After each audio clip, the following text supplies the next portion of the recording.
Assalamualaikum anak saleh-saleh kelas 5, kembali bertemu dengan Bu Nanik pada pembelajaran Pak IPB. Pada kesempatan kali ini kita akan mempelajari bab 9 yaitu materi ibadah haji dan kurban. Subtema yang pertama yaitu syarat wajib haji dan rukun haji. Sebelum memulai pembelajaran, yuk kita berdoa terlebih dahulu dengan membaca basmalah. Bismillahirrahmanirrahim. Coba sekarang anak-anak perhatikan dengan teliti gambar berikut ya. Bagaimana pendapat kalian tentang gambar di atas? Tahukah kalian pada bulan apa dilaksanakan ibadah haji? Hari raya apakah yang bertepatan dengan pelaksanaan ibadah haji? Nah, yuk kita akan pelajari bersama-sama hari ini ya anak-anak ya. Anak-anak untuk menjawab pertanyaan-pertanyaan yang tadi sudah Bu Guru sampaikan di awal, silakan anak-anak untuk menyimak apa yang akan Bu Guru sampaikan ya. Anak-anak, bulan Zulhijjah merupakan bulan yang dicintai oleh Allah. Bulan penuh dengan kemuliaan terutama pada 10 hari pertama bulan Zulhijjah. Ibadah haji dan kurban merupakan ibadah yang paling ditunggu-tunggu umat Islam atau umat muslim pada bulan Zulhijjah. Pada bulan Dzulhijjah, umat Islam juga merayakan hari besar Idul Adha. Maka Idul Adha biasa juga disebut dengan Idul Kurban. Kalian tentunya senang dan gembira menyambut hari raya Idul Adha. Mengapa? Karena pada hari raya Idul Adha dilanjutkan dengan pemotongan hewan kurban. Berikut kita akan belajar tentang ibadah haji dan kurban.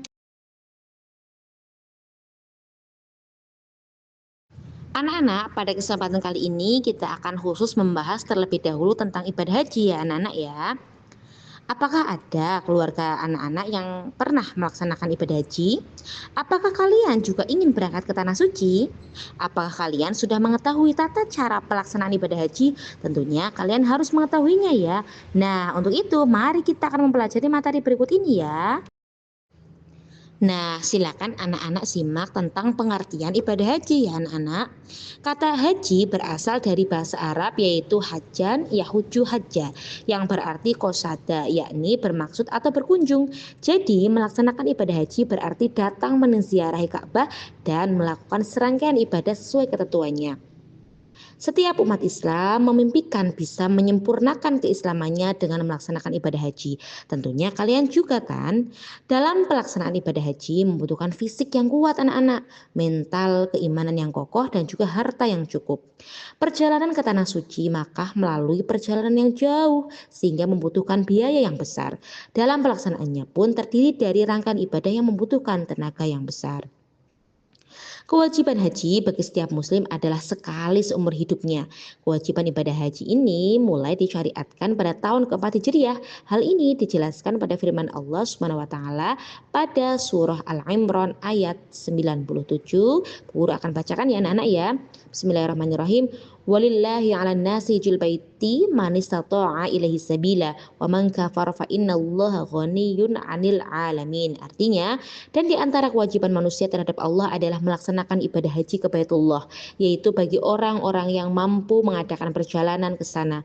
Barang siapa mengingkari kewajiban haji, maka ketahuilah bahwa Allah Maha Kaya, tidak memerlukan sesuatu dari seluruh alam. Quran Surah Al-Imran ayat 97. Baik anak-anak, selanjutnya adalah syarat wajib haji.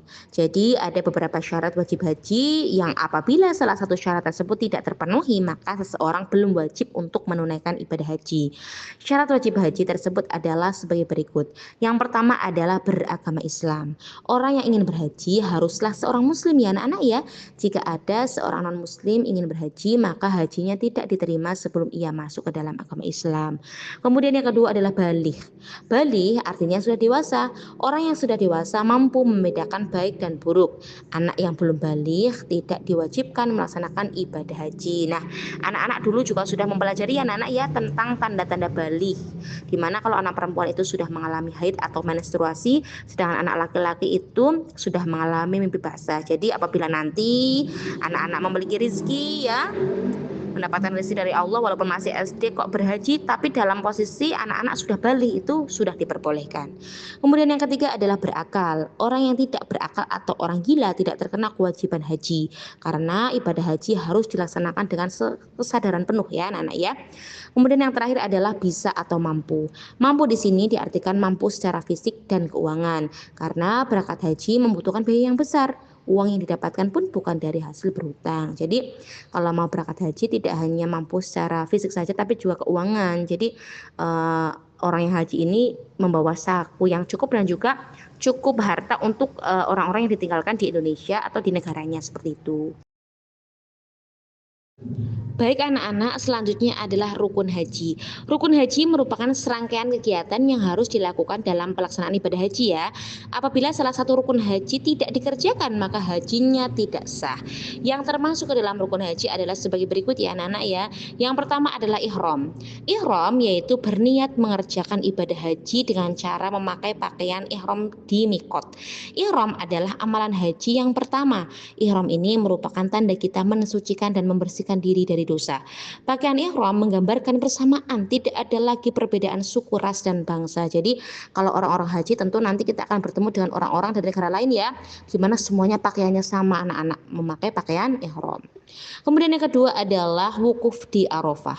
Wukuf artinya berdiam diri untuk memperbanyak berzikir dan berdoa di padang Arafah pada tanggal 9 Dzulhijjah sampai terbit fajar, tempat manusia muhasabah diri, memikirkan tentang tujuan penciptaannya di muka bumi. Jadi ada yang mengatakan juga bahwa wukuf di Arafah itu sebagai miniatur dari padang mahsyar nanti di akhirat ya anak ya, dimana manusia itu disuruh untuk berzikir, memohon ampun kepada Allah, dan pasti banyak sekali orang-orang yang berhaji ya anak-anak ya, ketika wukuf pasti banyak tetesan air mata karena teringat betapa banyak dosa-dosanya ya. Jadi Masya Allah luar biasa rukun haji yang kedua ini yaitu wukuf di Arafah.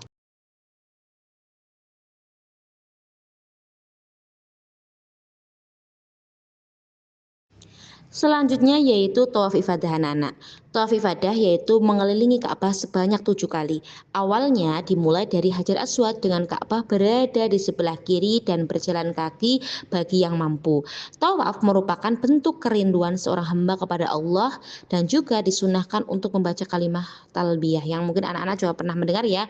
Labaik Allahumma labaik, labaik la syarika laka labaik, innal hamda wa ni'mata laka wal mulk la syarika lak.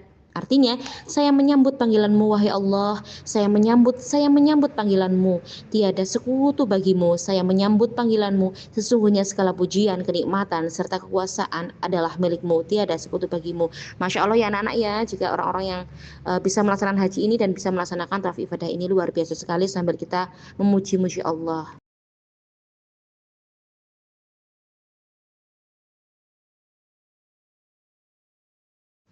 Anak-anak, selanjutnya adalah sa'i ya. Sa'i adalah berjalan atau berlari-lari kecil antara Bukit Sofa dan Marwah sebanyak 7 kali. Sa'i mengajarkan manusia untuk bekerja keras dan sungguh-sungguh dalam mencari rezeki Allah. Rezeki yang halal yang akan mendatangkan ridho Allah dan rezeki yang kita miliki akan memudahkan kita melakukan ibadah kepada Allah. Nih, ini ada contoh gambarnya ya anak-anak ya. Bagaimana sa'i itu juga dulu berkisah tentang kisah Ibunda Hajar yang mencari air untuk putranya yaitu Nabi Ismail. Selanjutnya adalah tahallul. Setelah melaksanakan sa'i, jamaah haji bertahallul yaitu memotong atau mencukur rambut. Pelaksanaannya dengan cara memotong rambut paling sedikit 3 helai. Tahallul merupakan wujud membersihkan semua kotoran yang ada di kepala. Kemudian yang terakhir yaitu tertib ya anak-anak ya. Tertib yaitu pelaksanaan seluruh rukun haji sesuai dengan urutan yang benar dari awal hingga akhir.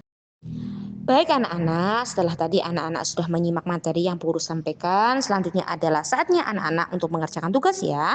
Silakan anak-anak untuk menyalin soal-soalnya di buku tulis PAI dan mengerjakan tugasnya ya.